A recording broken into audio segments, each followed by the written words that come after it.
Hi and welcome to the only croc that at least for a short time had a minor importance in ARK, the Deinosuchus. Now you ask yourself why? I don't know. Introduction end.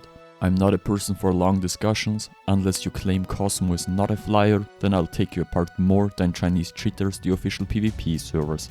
Hashtag no cheaters, hashtag Cosmo is a flyer. So Bob, let's go.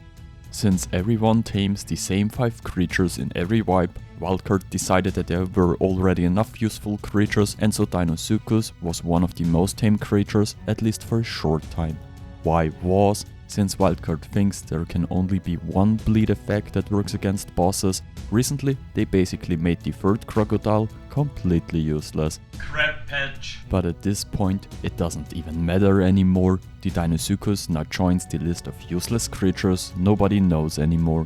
The Dino actually started out as a mod by Garuga123, but since Wildcard's about as creative these days as making a remix of Despacito, they just added the mod straight into ASA in 2024. The only real question at this point is, why does Wildcard need 3 months to balance every single ARK Editions creature before adding it to the game without actually changing anything about them? At least there's still someone out there who knows how to design creatures. Thanks for that, Garuga. But enough, let's get back to the grind.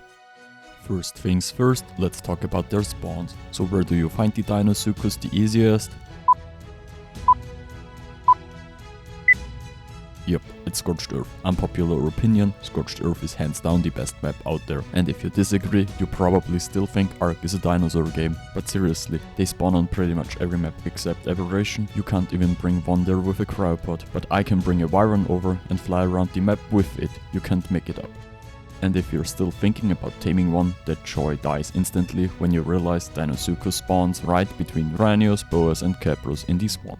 The only difference, with a dino, you at least can see what's killing you. The guy just lies there all day, sometimes on the water, sometimes half in the sand. There's no waiting for you. He's not waiting for anything, he doesn't care.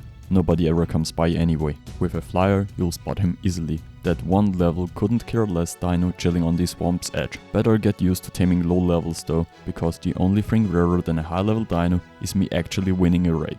And for those who few truly hit rock bottom and lost all honor, yeah, I've left the spawn commands in the video description. So if against all odds you've actually found a Deinosuchus worth taming, congratulations, you're in for probably the most boring passive tame in the history of ARK. But before we get to that, a quick shout out to today's sponsor, me. Thanks, that's it. At this point, you've got 2 options. Grab your chainsaw and slaughter some sheep for some raw mutton, or assert dominance and feed the Deinosuchus its own babies in the form of superior kibble.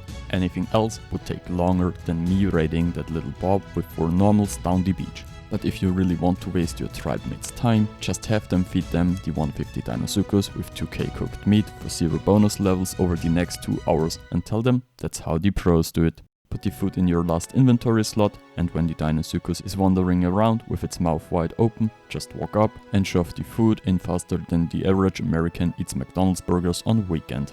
Like any good longevity guru, the dino will go for a walk after eating, and by the time it hits 10k steps, either you've been killed by the local wildlife or you get another chance to feed it. If it fails, dirty food. Congratulations, finally you've been useful. Damn swamp. Now that against all odds I actually managed to tame a Deinosuchus, congrats. We now have a creature that makes absolutely no sense. And if we manage to tame another one, we can at least breed them to pretend we actually know what we're doing. Let's get to the stats. Yeah, it got stats, and you can level them. That's really all you need to know. Don't forget to hit the like button. If you actually think Wildcard is going to bring new exciting abilities to the game, you've clearly drank more paint than the average ARK player who expects the next update to be flawless. Spoiler, the dino just has the same abilities as every creature added before 2024. The gigabite's bleed was literally the strongest thing our cute little dino ever had. Until the last patch, we could make every boss our personal uwu bitch. Senpai, watch my dino wreck everything, ara ara. Oh, the glory days when a gigabite could smack a manticore on alpha out of the sky in 5 seconds. But of course, Wildcard wants the game challenging, so now we have to kill the bosses the boring, uncreative way again. Back to taming tickle chickens because literally nothing else is funny anymore. Oh yeah, that totally helped the meta, thanks a ton Wildcard. Besides being semi-fast underwater, the Deinosuchus is mostly a surface swimmer. The Rhinios, They run like scared little bitches whenever a dino comes by. Not that it really matters, just making sure I said it so nobody can call me out in the comments. And to complete the holy trinity of uncreative abilities, the Deinosuchus also got damage reduction against projectiles. Not enough for the massively exciting Socomator we have in PvP right now, but wow, so creative. Just a little note wildcard, if every creature gets 50% damage reduction, it's not really damage reduction anymore, because every creature ends up taking the same amount of damage again.